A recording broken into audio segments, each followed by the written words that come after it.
अस्सलामुअलैकुम dear students and dear colleague. उम्मीद है आप लोग खैरियत से होंगे। जिस तरह आपको पता है कि एक बहुत बड़ा ब्रेक थ्रू आया है पाकिस्तान के पॉलिटिकल सिस्टम में।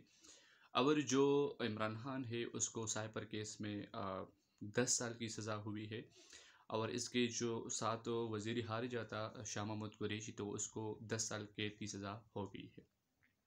तो हम इस पर ओवरऑल बात करेंगे, ना उसके खिलाफ बात करेंगे और न इसके हक में बात करेंगे। लेकिन हम एक पॉलिटिकल साइंटिस्ट के हवाले से, पॉलिटिकल साइंटिस्ट की जो सोच होती है, जो एक इंडिपेंडेंट सिटीज़न का एक सोच होता है, हम इस पर बात करना चाहते हैं। तो आप देखिए कि ये साइफर केस अभी तो इस्लामाबाद हाई कोर्ट में इसको अपील करने की जो पूरी जो हक है वो मौजूद है। 24 घंटे के बाद जो है 24 घंटे के अंदर अंदर इसको चैलेंज हो सकता है, क्योंकि अपील का हक जो है इस्लामाबाद हाई कोर्ट में भी, फिर हाई कोर्ट में भी और सुप्रीम कोर्ट ऑफ पाकिस्तान में भी ये चैलेंज हो सकता है। तो आप इसको ज़रा देखिए कि हमारे पॉलिटिकल सिस्टम में सियासतदानों को इस तरह का एक्यूज़ बनाना, इसको टारगेट करना, ये एक बहुत लॉन्ग स्टोरी है। अगर हम भट्टो से शुरू करें तो नवाज शरीफ तक, फिर इमरान खान तक, कि हमारी पॉलिटिकल सिस्टम की जो सतून है, जो प्राइम मिनिस्टर है, ये कहा जाता है कि गवर्नमेंट जो है it is the master of the country but prime minister is the master of the government. तो हमारे पॉलिटिकल सिस्टम में जो सबसे मजबूत जो बंदा है वो कोई और नहीं है, वो प्राइम मिनिस्टर ऑफ पाकिस्तान है। लीगली अगर हम बात करें, कॉन्स्टिट्यूशनली बात करें और डेमोक्रेसी की अगर हम बात करें, तो ये 2017 में भी इस तरह नवाज शरीफ के साथ जो डीप स्टेट है, जो स्टेट की इंस्टीट्यूशंस है, उसने उसके साथ किया। तो तमाम पॉलिटिकल पार्टीज़ उसने उस पर खुशियाँ मनाई कि अच्छा हुआ। अलबत्ता ये एक बहुत बड़ी गलती थी पॉलिटिकल पार्टी उसकी कि उसने इसको सपोर्ट किया। अभी इमरान खान के साथ जो भी हुआ, तो जो लोग इस पर खुश हो रहे हैं, ये अपने आप को और इस निज़ाम और इस पॉलिटिकल सिस्टम को ख़राब कर रहे हैं। आप देखिए, चाहे वो इमरान खान हो, चाहे वो नवाज शरीफ हो, चाहे वो जरदारी हो, ये सब पॉलिटिकल फिगर्स हैं, ये अवाम के नुमाइंदे हैं। और ये लोग जो है इस पॉलिटिकल सिस्टम को मजबूत होना चाहिए। तमाम पॉलिटिकल पार्टियों को आपस में बैठना चाहिए और इसको एक चार्टर ऑफ डेमोक्रेसी, जिस तरह पीपल पार्टी और नून लीग के दरमियान हुआ था 2006 में, तो ये कॉन्फिडेंस बिल्डिंग मैयर बिल्ड करे और इसमें ये एक अज़म करे कि हम तमाम सियासी पार्टियां एक दूसरे को सपोर्ट करेंगे और हम हर मामलात में, अगर हम अपोजिशन में भी है, तो आप देखिए यूनाइटेड किंगडम में जो प्राइम मिनिस्टर है वो बिल्कुल एक रेगुलर कांटेक्ट जो है वो बना सकता है लीडर ऑफ द अपोजिशन से।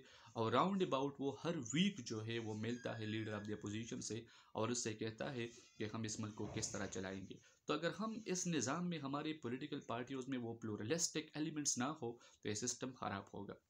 तो अभी ये जो फैसला है साइपर केस का, ये तो चैलेंज भी हो सकता है, लेकिन ये एक बहुत बड़ा धचका है पॉलिटिकल सिस्टम को, सिविलियन सुप्रीमेसी को और इस इलेक्टोरेट के सिस्टम को, कि हमने इस सिस्टम को सिविलियन सुप्रीमेसी किस तरह बनाना है, इस अवाम की जो हुकूमत है, अवाम का जो पावर है, इसको किस तरह इस्टेब्लिश करना है। तो इस पर सोशल मीडिया पर बहुत ज़्यादा लोगों की जो सोच है, इसकी जो ओपिनियन है इस पर, तो ये समझना चाहिए कि जो नवाज शरीफ के साथ हुआ वो भी गलत था, अभी इमरान खान के साथ जो हो रहा है वो भी गलत है, क्योंकि सिविलियन जो पिगर्स है उसको ख़राब नहीं करना चाहिए, इसके साथ जो है ज़्यादती नहीं करनी चाहिए, चाहे वो जो भी प्राइम मिनिस्टर हो, जिसका पार्टी में भी हो। तो हमारे जो लू होल्स के जो सबसे ख़राब सिस्टम है वो हमारी पार्टियों में मौजूद है। ये एक दूसरे को हाथापाई जो है, एक दूसरे को खींचते हैं, इसकी सिस्टम को जो है ख़राब कर देते हैं। तो मेरे ख्याल में हमारे इस पॉलिटिकल पार्टियों को चाहिए कि ऑर्गेनाइज हो, ये कंसेंसस बिल्ड करे और एक दूसरे को सपोर्ट करे। और जो अनएलेक्टेड, जो अनऑफिशियल्स, अनएलेक्टेड लोग हैं जिसका सियासत से कोई काम नहीं है, तो इसके बारे में सोचे कि सिविलियन का काम है हुकूमत चलाना और तमाम तर इदारे जो है अपने डोमेन में काम करें, तो ये मुल्क आगे बढ़ सकता है। क्योंकि 75 ईयर में हमने देखा ये मुल्क आगे नहीं बढ़ा, क्योंकि हर इदारा जो है वो दूसरे इदारों में इंटरफेरेंस करता है।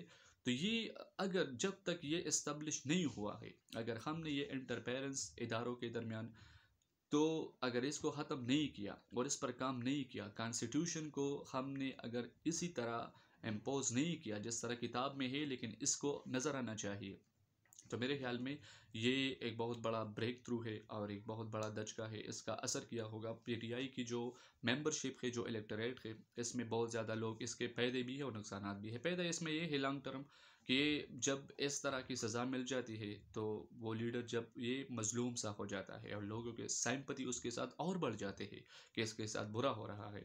दूसरी इसमें कुछ फ्लोटिंग वोटर्स है। फ्लोटिंग वोटर वो होते हैं जो अनकमिटेड लोग होते हैं, वो कहते हैं कि हमें अभी बस इमरान खान किया तो हमें और पार्टी में जाना चाहिए, तो वो अपनी सियासी वफादारी जो है फिर वो चेंज करते हैं। लेकिन मेरा एक एकेडमिक पॉइंट ऑफ व्यू है कि हम इस निज़ाम को, हम पॉलिटिकल पार्टियों के तमाम जो सरबराहान है, ये एक सोशल कंट्रैक्ट करे, ये जो है एक इत्तेफाक बिल्ड करे, एक सीबीएम बिल्ड करे कि हमें इस निज़ाम को चलाना है। और अगर हमारे इख्तिलाफ राय अगर दरमियान में है तो वो ठीक है, लेकिन हमें इस निज़ाम को आगे बढ़ना है। Thank you so much.